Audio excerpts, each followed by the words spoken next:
nobody heard anything from Sarah. She just completely vanished, and that's when the alarm bells really started ringing.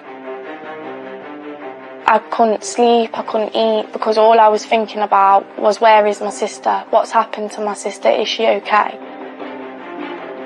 Sarah hadn't been seen for a number of days, and this was investigated as a high-risk missing person. I knew then that it was very serious and Sarah was either hurt or dead.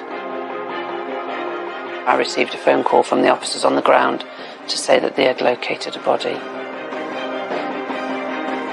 Not somewhere that people would have accidentally stumbled across this body. It was designed to be well hidden. They were the actions of somebody who knew exactly what they were doing.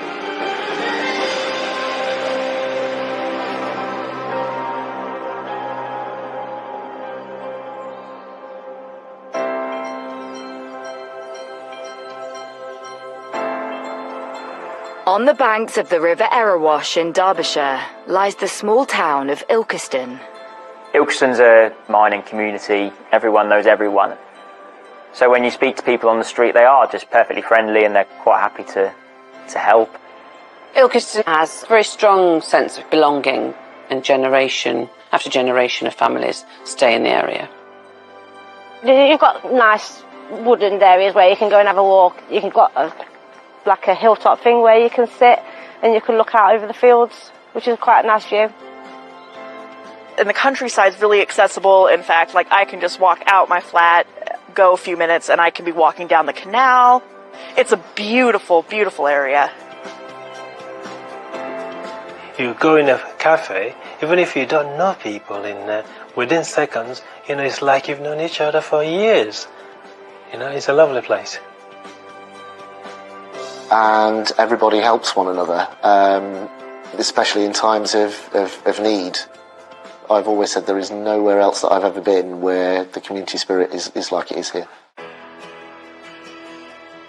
Ilkeston is the town where 31-year-old Sarah Henshaw chose to raise her 2 children. Sarah was a much-loved family member and friend within the community.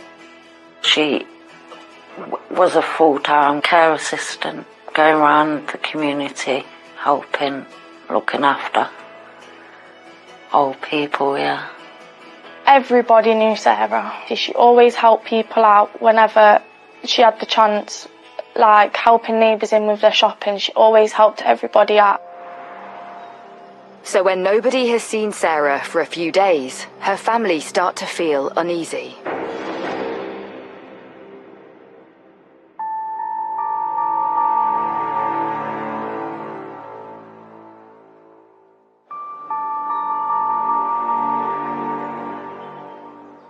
I'd not seen her around. I normally see her go past in my car, or she would come to mine. I'd not seen her. I'd not heard from her. My mum had rang me up to say, keep an eye out for Sarah. She said she'd rang around everybody she could possibly think of who knew Sarah and where she would be. Nobody had no idea where Sarah was.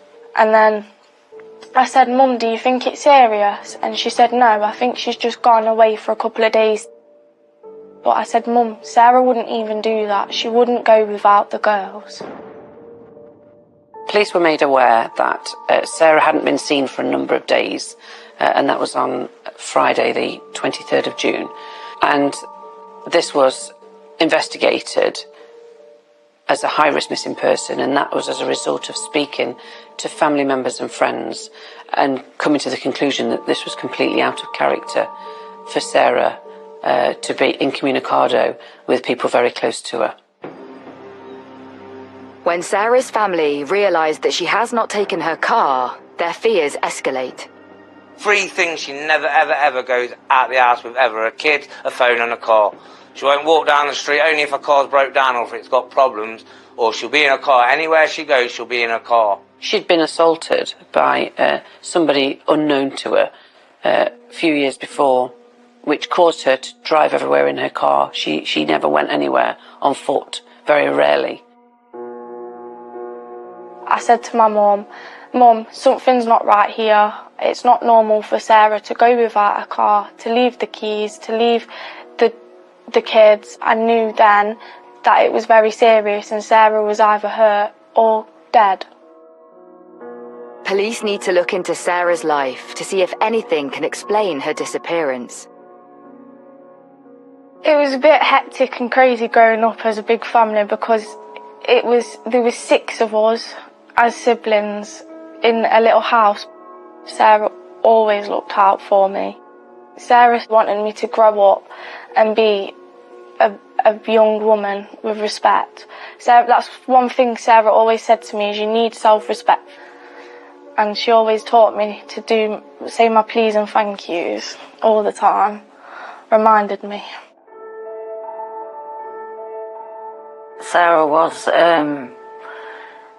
the main one of the family, and they all looked up to her.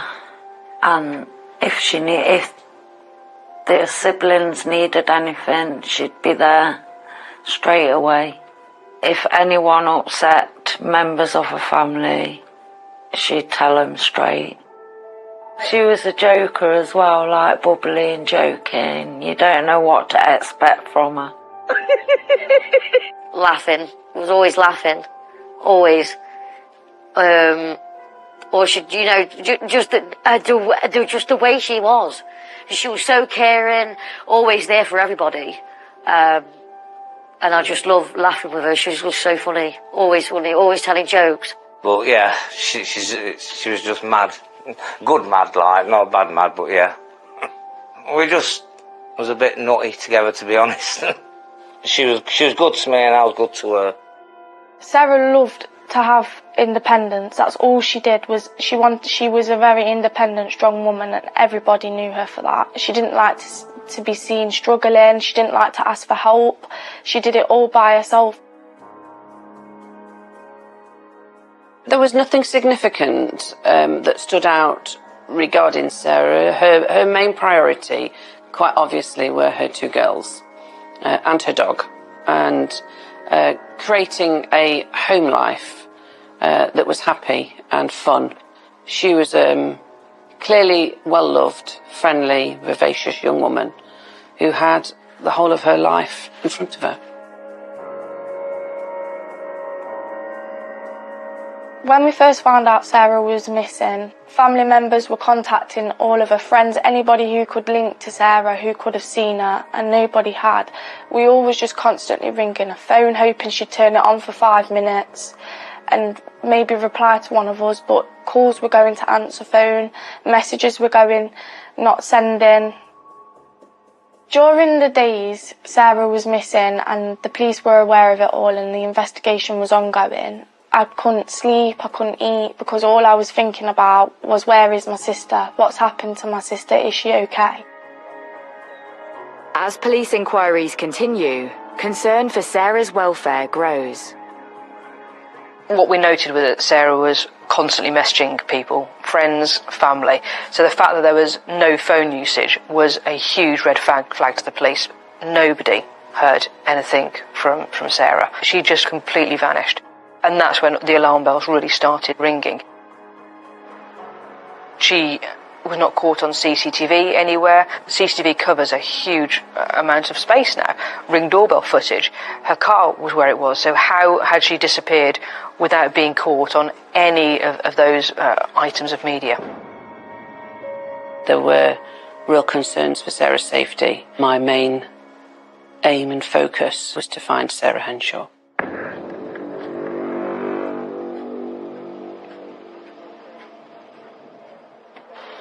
Police forced entry into her home address in an effort to find her. Clearly Sarah wasn't there, but there were signs in the kitchen that there possibly had been a clean-up. There was mop and bucket and bleach. So I ran up to her house and there was a police officer there, and I went, "Is Sarah there?" And he went, "No, she's not in the house." And I said, "Well, can I go in and check?" He goes, "We've already checked, she's not there." I goes, "Something's happened to it, it don't feel right." I says, she's either hurt somewhere or she's lying somewhere really bad. I says, I've got this feeling. As search teams scour Sarah's house, they make another alarming discovery. Sarah always wore a necklace with an elephant charm on it. It was of great sentimental value to her, and we found it broken in different parts of the house. That raised the concerns for Sarah's well-being and whether we would actually find her alive.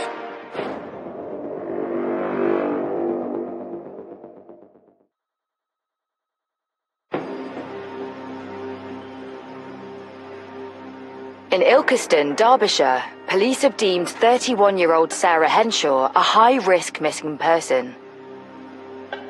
In Sarah's home, search teams have found fragments of her broken necklace, along with signs of a clean-up. So there were 23 exhibits seized from Sarah's home address, including mobile phones, laptops, clothing, but also some blue tarpaulin that we took possession of. Tracing Sarah's last known movements, detectives make an unsettling discovery. The last time she was caught on CCTV was a full 3 days previously. It became apparent that the last known sighting, the last proof of life, was Tuesday the 20th of June, when she was seen on CCTV entering a local shop. At 6:30, she purchased some groceries. She was fit, she was well, she didn't present us with any concerns when she was in the store. Police released these images of Sarah on social media in an appeal to the public for information. Then it had gone on to like Derbyshire Live, and then obviously people sharing it was just going more and more everywhere, around the community. I remember seeing the missing persons alert, and at that point it started to become clear that the police were getting concerned. It became apparent during that investigation phase that there were witnesses. A neighbour heard a commotion coming from the property on the evening of the 20th of June. At around 10 p.m, an argument can be heard coming from Sarah's bedroom, followed by a banging noise and then silence. So my suspicions were raised, and I was really concerned about Sarah's safety. And this was not just a missing persons inquiry, this was a murder investigation. And that was a result of witnesses who had heard chilling screams coming from Sarah's bedroom on that evening. This then became a no-body murder investigation. When police speak to Sarah's neighbour Demi, she reveals she also heard noises from Sarah's house on the night of June 20th. Like a banging on a radiator. It was do-do-do. And it was a weird sound. So it was either coming from her bedroom or the stairs, the landing. I'd messaged her and put, is everything okay? And as I hold the phone, as soon as it went to her phone, it had been read and replied saying, yes, everything okay? And I just texted back and put, okay, that's fine. I thought I could hear something. A reply was sent from Sarah's phone to say that everything was okay, it was just the dog having a fit. The dog had been known to have fits. That was a condition that their dog had suffered with. And I just thought it was the dog, so with the reply that I got off Sarah saying, yes, everything's okay, I've gone back to sleep. Then in the early hours, Demi is again disturbed.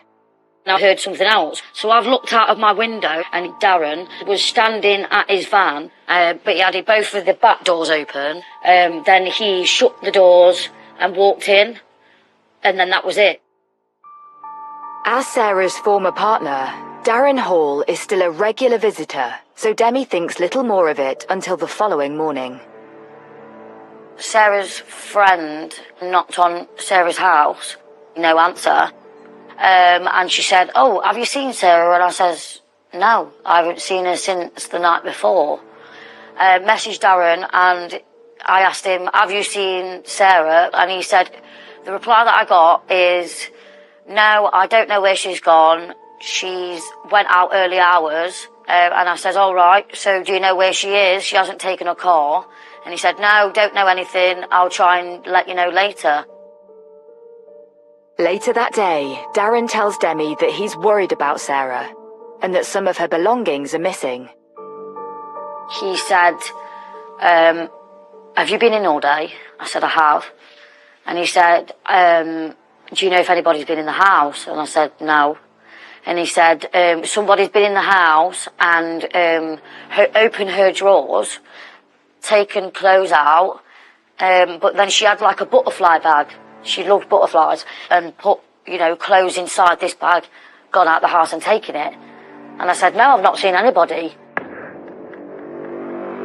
As police continued to trace Sarah's movements in the hours before she was last caught on CCTV, it becomes apparent that she had spent much of the previous day with a friend. So Sarah, on that Tuesday, had been out with her best friend all day, and had come back in the evening, went to the shop, pick up some items for tea, went back to find that Darren had let himself in with a key that he still had. We now know that Sarah wasn't happy about it and had asked him to return it. We know that the atmosphere was frosty, that Sarah didn't want him there. There'd been a build-up throughout the day. Sarah was saying to him in no uncertain terms that she didn't want him in her life anymore. She didn't want him at the house. She wanted him to leave his key. We know that throughout that evening that Darren was refusing to go. He wasn't accepting that she didn't want him to be there.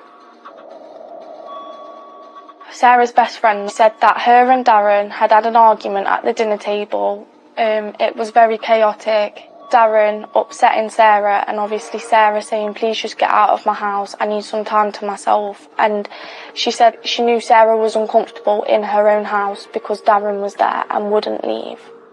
We know from CCTV inquiries on Sarah Street that she left her home address to take her friend home.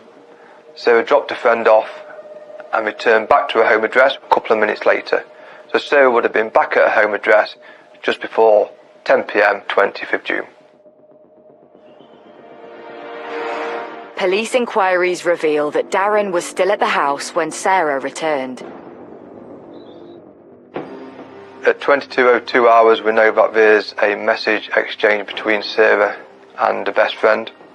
And then Sarah sends a final message from her phone at 10:09, which a friend responds to at 10:37, and that's the message that Sarah would have replied back to.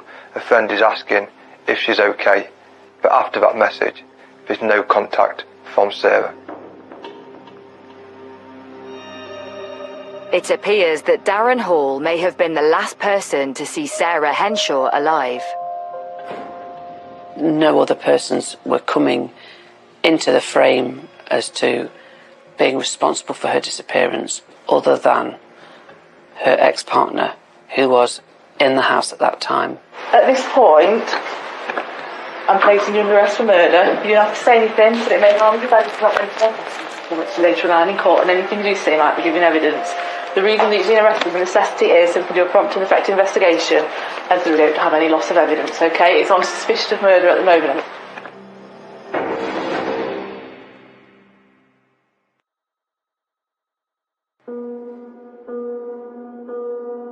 Mum of two, Sarah Henshaw, is missing, presumed dead. Her ex-partner, Darren Hall, is believed to be the last person to have seen her alive, and despite police finding no body, he has been arrested on suspicion of her murder. Sarah was always happy, no matter what, even if things were on her mind, she always stayed happy. She managed to make everybody laugh, even on our bad days. We'd laugh. We could not stop laughing. Was he surprised? Go on then. Just to make sure that Sarah would do anything for her friends. A very genuine, kind, loving person, and that's not something what can be put on. That is who Sarah was. She never went out. She preferred staying in and having cuddles and playing pranks on each other. Her home was her safe space.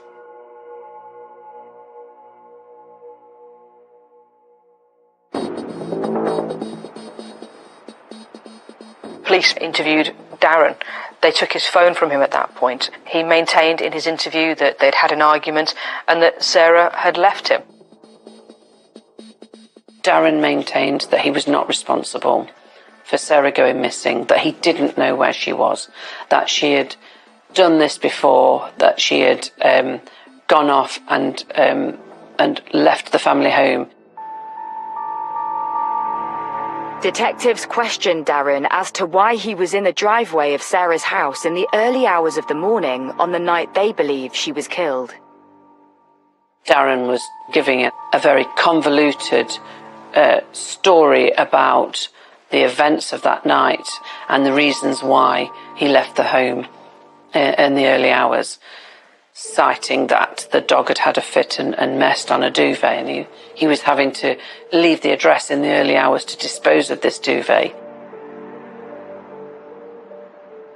And I was acutely aware of how hot it was that June and how desperately I wanted to find Sarah for her family. So we were imploring Darren to tell us where she was. Just tell us where she was. And he was quite callous. At one point said to us that it was our job to find her. Police start to find inconsistencies in Darren's account of that night. We know Sarah didn't leave the home address, as he stated, due to the CCTV trawls that we were doing. And also it would have been very out of character to walk out of her home address, which is something she never did, particularly in the middle of the night. Convinced that Darren knows details of Sarah's whereabouts, police fast-track analysis of the phone they seized on his arrest. So we know Darren Hall's mobile phone was connected to Sarah's home address in the early hours of the 21st of June and disconnected from her home address at 10 to 2 approximately, and then connected up with his Ford Transit van that was parked outside. So following on from that, we then plotted his route using GPS data, ANPR, CCTV, where he had gone in the early hours. We know his route, leaving Ilkeston, joining the M1 at junction 29, and we know that his vehicle became stationary at a lay-by on the A617. And we know that it was in that lay-by for a total of 9 minutes. And we can say that because Darren Hall's phone was tracked on the same satellite which covered the lay-by for the 9 minutes he was there. We also know during that time that the torchlight on his phone was turned on and off at intervals. So every time you turn it on and off, it stamps it, leaves a date and a time as to each activation. We was also able to look at the apps that he'd viewed, the downloads on his mobile phone. The health app was very important because it showed that he was taking hundreds of steps in the early hours of the 21st, which is out of character. The normal activity for Darren between midnight and 6 in the morning is that there's no activity at all. Yet on this particular morning, he's done 266 steps. We were confident that Darren was in the lay-by, so we sent a specialist uniformed task force, a search team down to that lay-by. And it was some 10 minutes later that I received a phone call from the officers on the ground to say that they had located a body some 10 metres from the lay-by. The lay-by was heavily overgrown, dense, wooded area. You wouldn't have been able to see the body unless you actually walked into the woods. We only found the body through the location data on Darren's mobile phone. Upon searching the deposition area, we found small snags of blue tarpaulin on the bramble bushes that were seized and found to match the blue tarpaulin within Sarah's home address. It was quite quickly became apparent that this was the body of Sarah Henshaw.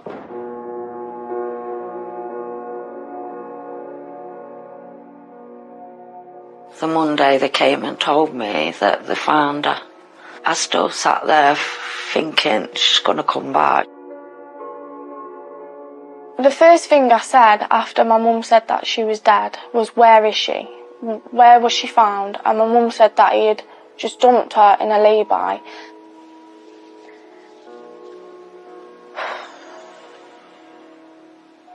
Sorry.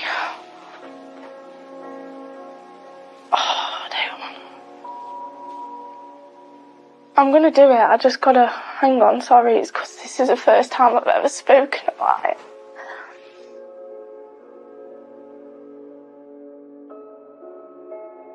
All I wanted was my big sister. I just wanted my big sister to come back and say, I'm okay now, it's fine, stop stressing. And then to get told a week later of the news that I'm never going to get to see her again broke me.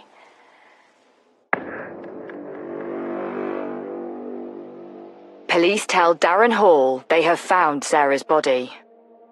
We located Sarah's body just after midnight on Monday the 26th of June, and the next interview we told him that we had found her body and where. From that point on he remained silent. He completely changed. He closed down, wouldn't answer any further questions, wouldn't make eye contact, wouldn't engage with the officers at all, just sat there in silence. 8 days after Sarah Henshaw's death, Darren Hall is charged with her murder. He maintained that he had no idea where Sarah was or what had happened to her. And when he was confronted with the evidence after they'd found her body, that's when he had no answers. With so many questions left unanswered, Sarah's mum seeks guidance from a medium. And she was sending messages that she kept doing this, he said. Kept doing that round her neck. And that she was wrapped in something. She passed a message on to me saying, you deal with the court, get justice. Then as the court date approaches, Darren Hall breaks his silence.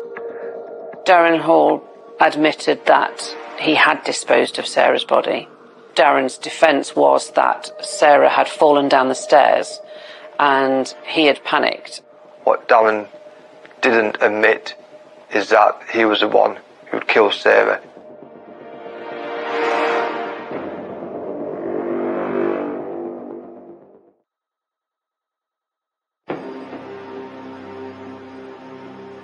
The body of Sarah Henshaw has been found near a lay-by in Derbyshire. Her ex-partner, Darren Hall, has admitted to concealing her body, but denies her murder. He just treated her like a bag of rubbish. No, you wouldn't even treat an animal like that. He didn't love her if he was going to do that.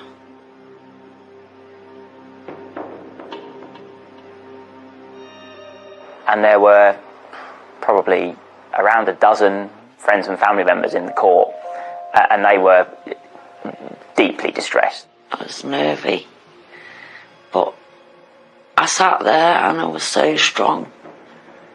And all my family were there and they were strong. The courtroom was charged with energy. When Darren was led into the dock, I just sat looking at him. Thought, you ain't getting the better of me. I'm more stronger than you, mate. And I sat there looking at him. But Darren Hall cuts a forlorn figure in the dock. He looked utterly petrified. I didn't know really whether he'd be able to give evidence. He looked that nervous and that distressed. And it was apparent, looking at Darren, he appeared to be putting on some act to me of a dishevelled, nervous wreck of a man who was being wrongly convicted. You've got to be quite careful in that situation, because you don't want the jury to feel sympathy for somebody. You want to demonstrate what a cold, calculating person he had been. The defence lay out their case that Sarah had fallen down the stairs in a fatal accident. He said it happened in a split second. He said he looked at the bottom of the stairs and she was dead. He panicked, didn't want anyone to find out about it and accuse him of murder. He actually describes Sarah as the one who was pushing him across the landing. If your loved one had fallen down the stairs, the first thing what he'd do is call for an ambulance, and if you could save that person's life, you would do everything in your powers to do that. But Darren didn't do that. If we go back to Darren's interviews, he never mentioned that Sarah had fallen down the stairs. His story is that they'd had an argument and she'd gone to stay at a friend's house. If there was any other innocent explanation, then you would tell the police what had happened. But Darren didn't do that because he couldn't, because there wasn't an innocent explanation for what he'd done. He very coldly murdered her. But there is a gaping hole in the prosecution's case. What we didn't have was an eyewitness as to what actually took place. We had people who heard things. One witness heard a scream, another heard banging. The prosecution offer up a theory as to Darren's motive for killing Sarah. Sarah was going to expose Darren on social media about an affair that she believed that he had had. Those messages would have been present on Sarah's phone, so he needed to get rid of that phone because it gives a motive for him to kill her. Police believe that Darren Hall disposed of Sarah's phone the day after he left her body in the lay-by. On his return to Ilkeston, we know he pulled into a lake. He stops and his phone disconnects from his van for 30 seconds. He then gets back in his van and continues home. My thoughts are, why, on your way home, would you stop at a lake for just 30 seconds? My belief was that this is where he threw Sarah's phone. That lake was searched tirelessly by dive officers, but Sarah's phone was never found. The prosecution revealed disturbing details of Darren and Sarah's relationship. So Darren and Sarah had been together for approximately 12, 13 years. A very volatile on-off relationship. If Sarah was going through a bad time with anything, he had no sympathy. He didn't show that, and he didn't show no love, none whatsoever. It was little petty arguments at first, but the voices would get louder and louder, and then it wouldn't be a petty argument anymore. It would be over the silliest thing. Maybe she's nipped to the shop and she's been longer than what she thought she'd be, and then it'd be questions after questions. And she said, "I feel like I'm stepping on eggshells around you, Darren." And she had bruises on her arms and on her face. And I said, "Sarah, how did you get them?" And she said, "Oh, I fell down the stairs." But I knew that straight away she can't just get marks and a black eye from falling down the stairs. And later on, my mum had told me it was from Darren. He hurt her when she was pregnant. He pushed her. And obviously Sarah said, "Don't say it, Mum." I warned her to ring someone then, but she wouldn't. She just said, "I love him, Mum, and I want to be with him." And I says, "If that's what you want, I can't stop you." But this evidence is entirely circumstantial. We're aware there were incidents of domestic abuse, however, none of which, unfortunately, being reported to the police. And Darren is visibly distraught, claiming that he adored Sarah. And his case was that their relationship was brilliant at the beginning.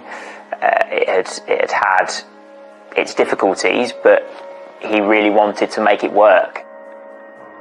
The analysis of both Darren and Sarah's phone data that is laid out for the jury reveals some disturbing evidence.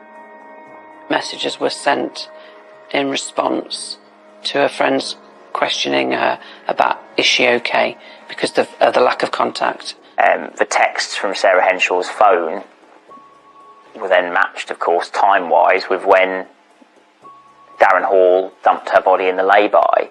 We now know that would be Darren Hall re-messaging those friends back, purporting to be Sarah. We believe at that time that Sarah was dead. And I think most upsettingly, but crucially, he had been sending a number of messages to Sarah's phone, effectively saying, "Where are you? I miss you. Please come home." The fact that he was sending messages from his phone to Sarah's phone, it was a very considered and convoluted way of disguising the fact that he had killed her. And there is further incriminating evidence obtained from Darren Hall's phone when police look at searches he has made in the days following Sarah's death.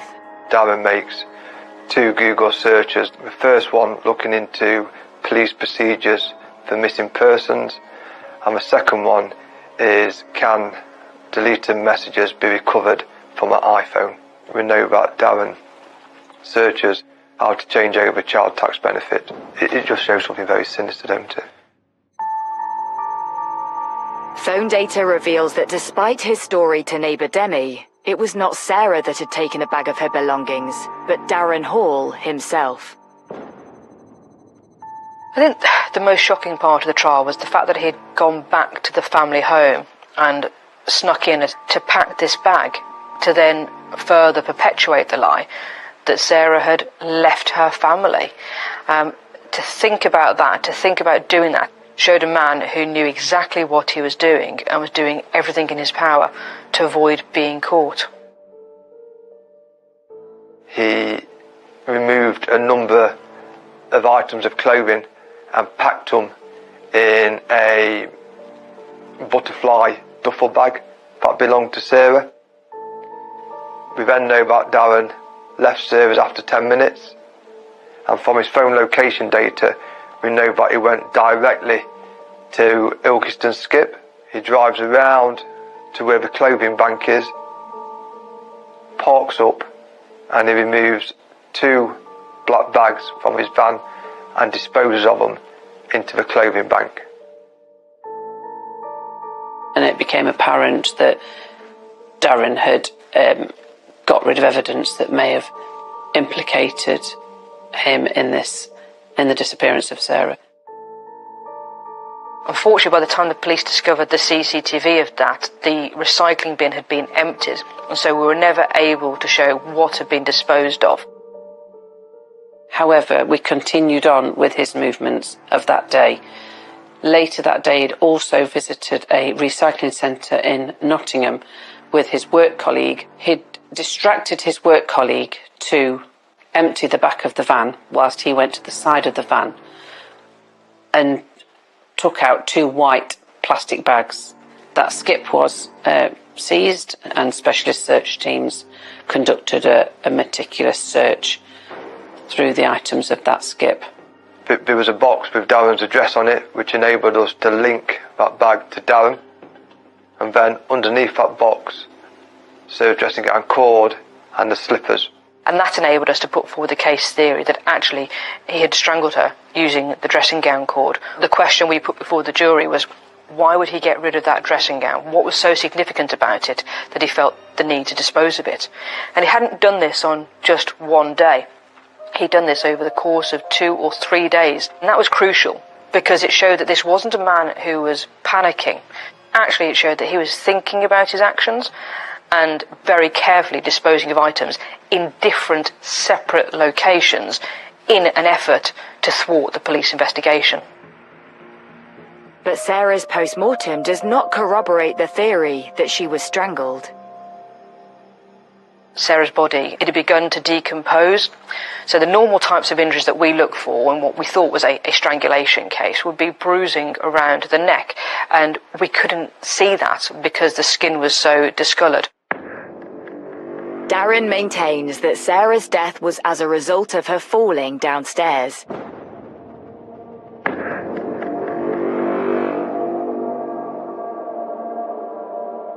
There were no bony injuries, so no bruises or abrasions on parts of the body that if you'd fallen down the stairs, that's where you would expect there to be injuries. We were able to show that, or the lack of injury showed that that was not consistent with his account. Put that together with the screams that were heard, and we said that ultimately he had murdered her. But the defence are quick to point out that Sarah's cause of death is unknown. The two doctors that I saw give evidence both said we can't conclude definitively how this person died because of the state of decomposition. With all the evidence now presented, it is a nervous wait for the jury's decision. There was the concern that Darren Hall was going to wriggle out of this and the jury would accept his explanation. There's always an element of risk with any trial, particularly in this case when we couldn't definitively say how Sarah had died. Having deliberated for just 3 hours, the jury returns. There's a lot of trepidation in anticipation for what that verdict is going to be. The stress is palpable, and you could hear a pin drop when the verdict is heard. Guilty. The verdict was unanimous decision of guilty for murder.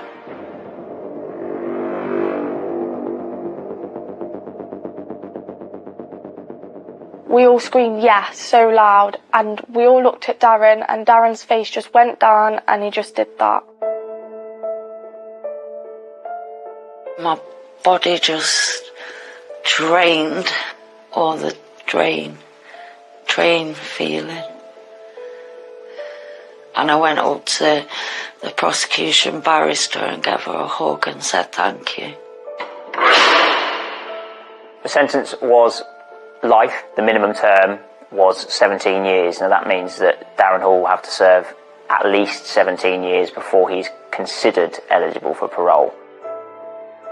Darren Hall is manipulative, deceiving, and a violent individual.